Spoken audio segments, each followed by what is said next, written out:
नवम श्रेणी हिंदी रो प्रथम पाठ आज पढ़ा अनमोल मोती। अनमोल मोती रे सब प्रथम अच्छी कबीर दास को विषय रे। चलो एबे जानिबा कबीर दास को विषय रे। संत कबीर दास का जन्म सन 1398 में काशी की एक हिंदू परिवार में हुआ, पर उनका पालन पोषण नीरू और नीमा नामक मुसलमान जुलाहा दंपति ने किया। इसीलिए कबीरदास को हिंदू और मुसलमान दोनों के गुण मिले। कबीर को किसी विद्यालय में पढ़ने का सुयोग नहीं मिला, लेकिन वे बड़े तेज बुद्धि वाले बालक थे। वे जुलाहे का काम करते थे। दुनिया को देखकर उन्होंने बहुत कुछ सीख लिया। समाज में व्याप्त बुराई को देख उन्हें बहुत दुख हुआ। लोगों को अच्छी बातें सिखाने के लिए वे कमर कसकर खड़े हो गए। जाति भेद, धार्मिक अंधविश्वास और बाहरी क्रियाकलाप जिसमें आंतरिक भाव नहीं था, कबीर को पसंद न आया। उन्होंने लोगों को काम करने, दूसरों के साथ अच्छा बर्ताव करने, बुद्धि और विचार से काम लेने का आग्रह किया।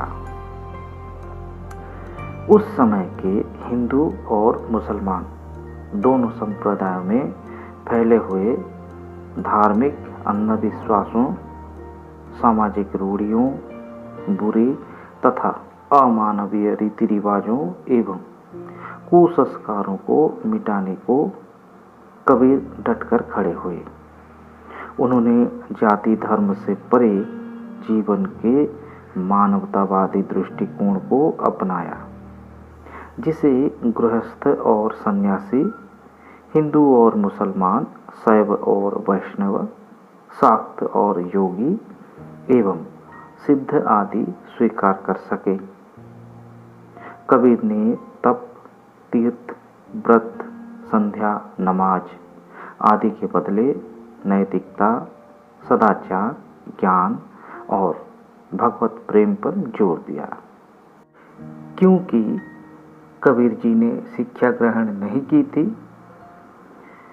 तो उन्होंने अपनी रचनाओं को स्वयं लिपिबद्ध नहीं किए थे।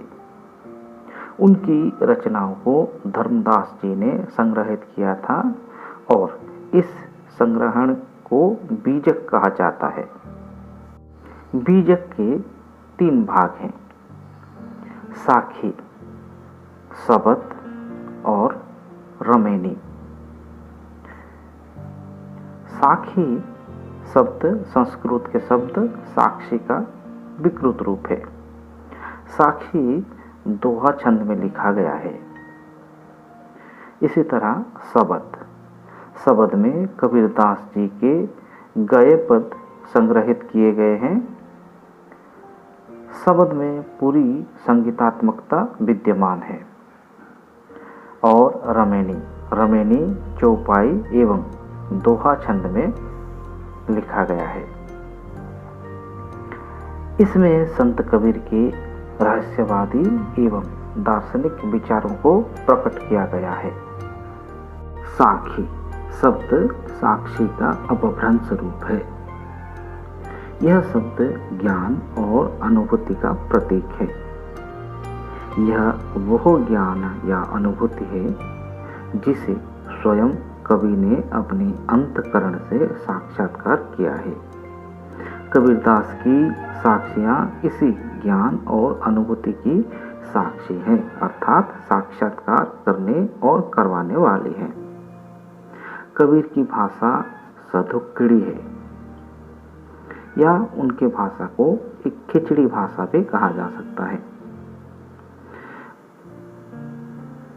दोहे, आपकी किताब में 2 दोहे हैं।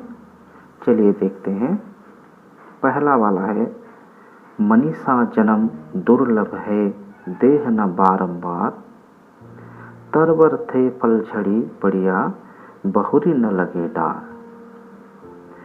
मनीषा जन्म दुर्लभ है, देह न बारंबार, तरवर थे फल झड़ी पड़िया, बहुरी न लगे डार।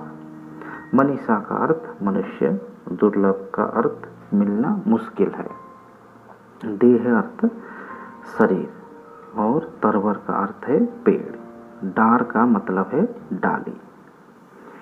तो इसको समझते हैं। संसार में मनुष्य का जन्म दुर्लभ होता है। मनुष्य की देह या शरीर बार बार नहीं मिलता। वृक्ष से फल के एक बार झड़ जाने के बाद यह पुनः उस पेड़ की डाली पर नहीं लग सकता। मतलब यह है कि मानव को समस्त सांसारिक विषय वासनाओं को त्याग करना चाहिए। इस क्षणभंगुर शरीर के रहते साधना के जरिए ईश्वर की उपासना करनी चाहिए, तभी दुर्लभ मानव जीवन का सदुपयोग हो सकेगा। अब देखते हैं दूसरा दोहा।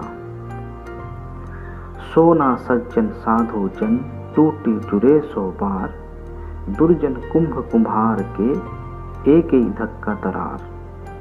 सोना सज्जन साधु जन, टूटी जुरे सो बार, दुर्जन कुंभ कुम्हार के, एक ही धक्का दरार। दरार का अर्थ है फटना या मिटना और धक्का का अर्थ है धक्का या झोंका।